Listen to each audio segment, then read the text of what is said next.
నమస్తే. ధర్నా చౌక్ లో ఉన్నాం. ఇందిరా పార్క్ దగ్గర చాలా పెద్ద ఎత్తున జెన్జీ యూత్ వాళ్ళకి మద్దతుగా నిలబడుతున్న మొత్తం ఈ దేశ తెలంగాణ ప్రజలంతా అటెండ్ అయ్యారు.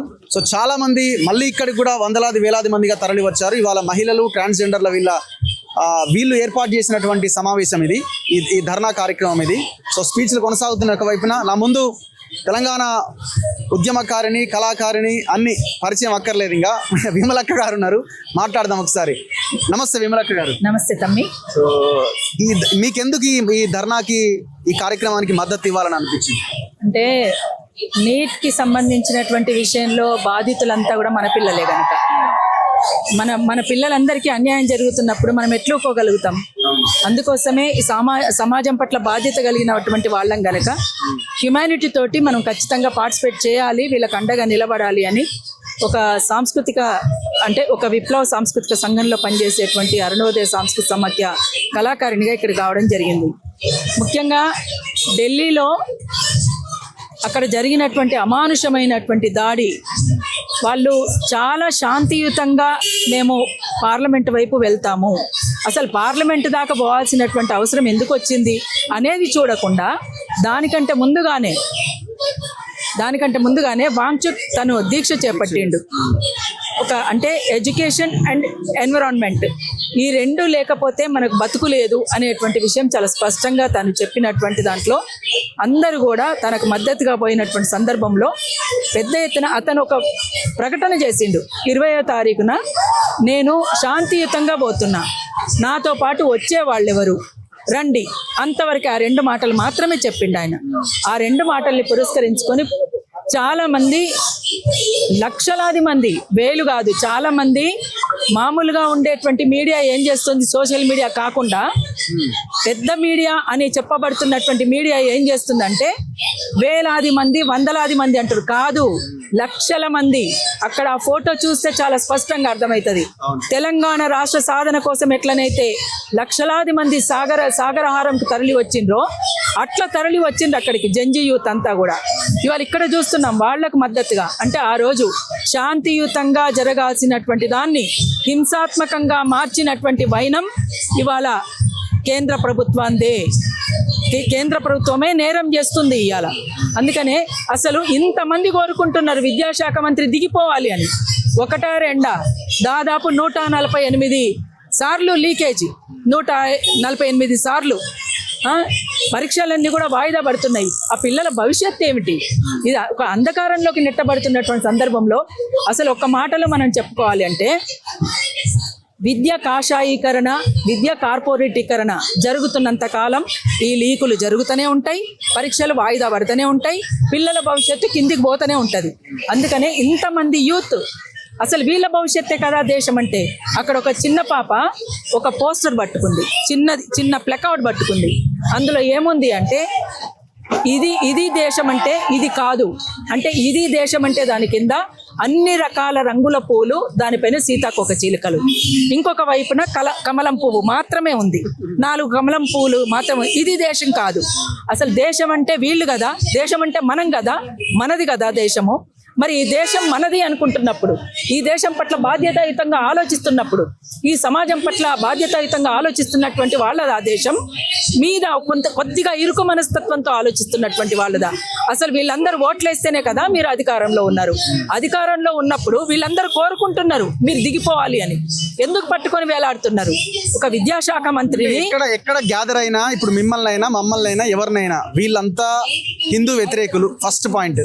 నెక్స్ట్ వీళ్ళంతా పాకిస్తాన్ లింకులు, చైనా లింకులు, ఇంకో దేశం లింకులు, ఫండెడ్ ప్రోగ్రామ్స్, ఇవన్నీ ఎవరో ఫండ్ చేస్తే ఎవరో వెనకాల ఉంటే నడుస్తున్నవి ఇవన్నీ. వీళ్ళ అల్టిమేట్ టార్గెట్ బీజేపీ దిగిపోవాలి, మోదీ దిగిపోవాలి, అంతకుమించి ఏం లేదు ఇక్కడ అన్నది వాళ్ళు చేస్తున్న ఒక నెరేటివ్ని బిల్డ్ చేస్తున్నారు. అవును, అంటే నేరస్తులుగా చిత్రీకరించదలుచుకున్నారు.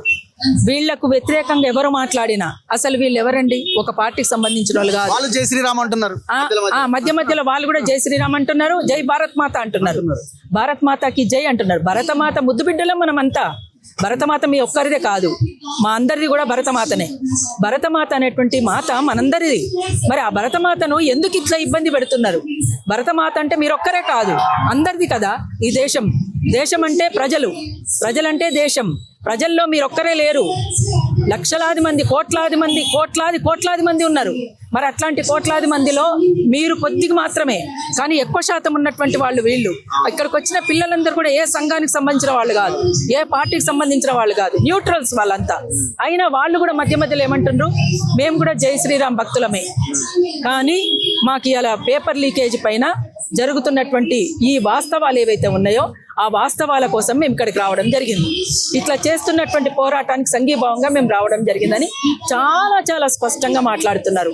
అంటే ప్రశ్నిస్తే టెర్రరిస్టులు అంటారు, ప్రశ్నిస్తే నేరస్తులు అంటారు, ప్రశ్నిస్తే దేశద్రోహులు అంటారు, ప్రశ్నిస్తే రాజద్రోహులు అంటారు. అంటే ముద్రలు వేయడమే తప్ప మీకు దీనికి సంబంధించినటువంటి విషయంలో స్పష్టమైనటువంటి వైఖరి లేదు గనకనే, మీ దగ్గర సమాధానం లేదు గనకనే ఈ రకమైనటువంటి నిందలు వేయడము, నేరారోపణలు చేయడం అనేటువంటి జరుగుతూ వస్తుంది. అయినా ఇవాళ మీకు పదవే ముఖ్యమా, పిల్లల భవిష్యత్తు ముఖ్యమా? ఇది ఒక ప్రశ్న. పిల్లల భవిష్యత్తు ముఖ్యమా, పదవి ముఖ్యమా? పదవి ముఖ్యం కాదు కదా. 5 ఏళ్లకోసారి పదవిలోకి వచ్చేటువంటి మీకే ఉంటే వీళ్ళ భవిష్యత్తు ఇంకా చాలా ఏళ్ళుంది. ఈ పిల్లల భవిష్యత్తు వాళ్ళది కదా మనం చూడాల్సింది. ఈ జంజీ యూత్ అంతా కూడా ఇవాళ అడుగుతున్నారు.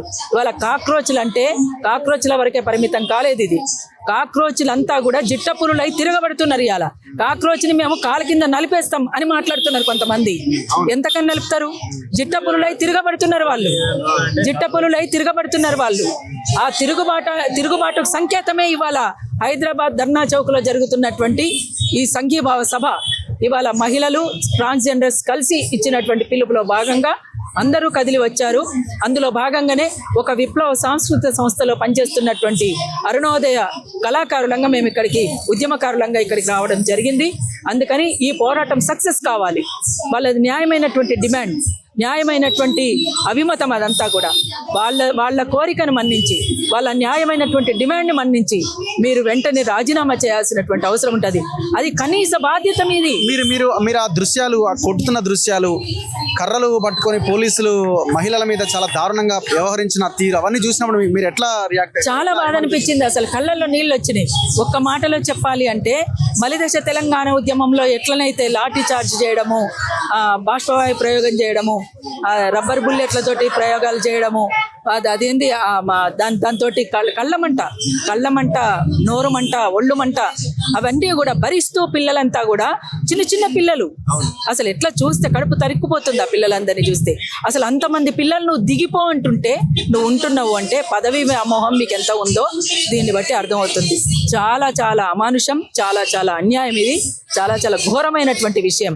ఇది ప్రపంచమంతా చూస్తుంది. బాధాకరమైనటువంటి విషయం ఏంటంటే ప్రపంచమంతా విమర్శిస్తుంది, ప్రపంచమంతా వ్యతిరేకిస్తుంది. ఒక ప్రభుత్వాన్ని దిగిపో అనడం ప్రజాస్వామ్యంలో భాగం కాదా? ఒక నాయకుడిని దిగిపో అనడం హక్కు కదా. రాజ్యాంగం మనకి ఇచ్చినటువంటి హక్కు.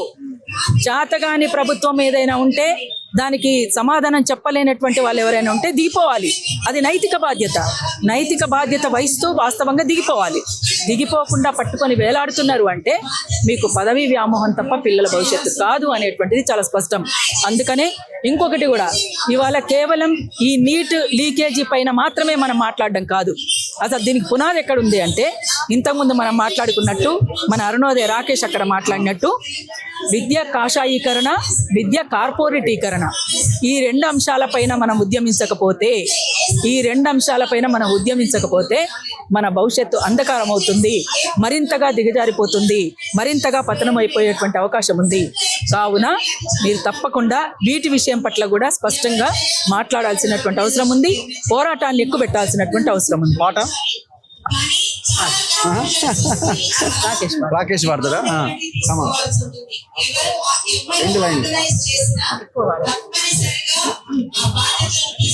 చోద్యం ఎట్లా చూస్తారు విద్యామంత్రి గారు, చోద్యం ఎట్లా చూస్తారు విద్యామంత్రి గారు. లక్షలాది విద్యార్థుల భవిత తెలుసుకోరు, లక్షలాది విద్యార్థుల భవిత తెలుసుకోరు. గడ్డే మీకు ముద్దే గదా వేలాడుతున్నారు, గడ్డే మీకు ముద్దే గదా వేలాడుతున్నారు. దిగిపో విద్యామంత్రి, చీటికి మాటికి నీ కుల మంత్రి. దిగిపో విద్యామంత్రి, చీటికి మాటికి మాటికి లీకుల మంత్రి దిగిపో విద్యా మంత్రి చీటికి మాటికి లీకుల మంత్రి దిగిపో విద్యా మంత్రి చీటికి మాటికి లీకుల మంత్రి జిల్లా పురుగులని దిడితే జిట్టాపులూలయ్యినారు జిల్లా పురుగులని తిడితే చిట్టాపులులైనారు జంతర్ మంతర్ కాడగూడి చాతకాలు విప్పినారు జంతరు మంతరు కాడ గోడి జాతకాలు విప్పినారు ఎంతకాలం ముంచుతారు ఎంతకాలం ఏలుతారు ఎంతకాలం ముంచుతారు ఎంతకాలం అందుకే ఏలుతారు దిగిపో విద్యా మంత్రి చీటికి మాటికి లీకుల మంత్రి దిగిపో విద్యా మంత్రి చీటికి మాటికి లీకుల మంత్రి దిగిపో విద్యా మంత్రి చీటికి మాటికి లీకుల మంత్రి దిగిపో విద్యా మంత్రి చీటికి మాటికి లీకుల మంత్రి. థ్యాంక్ యూ అక్క, థ్యాంక్ యూ వెరీ మచ్. తెలంగాణలో ఉన్న యూత్కి మీరు ఏమైనా చెప్పదలుచుకున్నారా? అంటే ఇక్కడ మనకు కనిపిస్తున్న వాళ్ళలో ఎక్కువగా సో ఒక సెక్షన్ ఆఫ్ కమ్యూనిటీ మనకు పెద్ద కనబడతలేదు. సో వాళ్ళకేమైనా మీరు పిలుపునివ్వదలుచుకున్నారా? తప్పకుండా ఇవాళ జరుగుతున్నటువంటిది మనందరి పిల్లల భవిష్యత్తు కాబట్టి ఇవాళ చిన్న పిల్లలుగా ఉండొచ్చు గాక మీ పిల్లలు, కానీ రేపు పెద్దగా అయిన తర్వాత కూడా ఇదే పునరావృతమయ్యేటువంటి ప్రమాదం ఉంది కనుక, అంతేకాకుండా నీట్ రాయబోతున్నటువంటి పిల్లల తల్లిదండ్రులు ఇక్కడ తెలంగాణలో ఉన్నటువంటి యువత అంతా కూడా రోడ్ల మీదకి రావాల్సినటువంటి అవసరం ఉంది. ఈ పోరాటం చాలా న్యాయమైనటువంటి పోరాటం. ఈ పోరాటంలో తప్పకుండా మీరంతా భాగస్వాములు కావాలని మీ సోదరిగా నేను అందరికీ విజ్ఞప్తి చేస్తున్నాను. థ్యాంక్ యూ వెరీ మచ్ అక్క, థ్యాంక్ యూ. సో ఇది విమలక్క గారు మాట్లాడుతున్నది. ఖచ్చితంగా ఈ పోరాటంలో అందరూ భాగస్వాములు కావాల్సిన అవసరం కనబడుతుంది.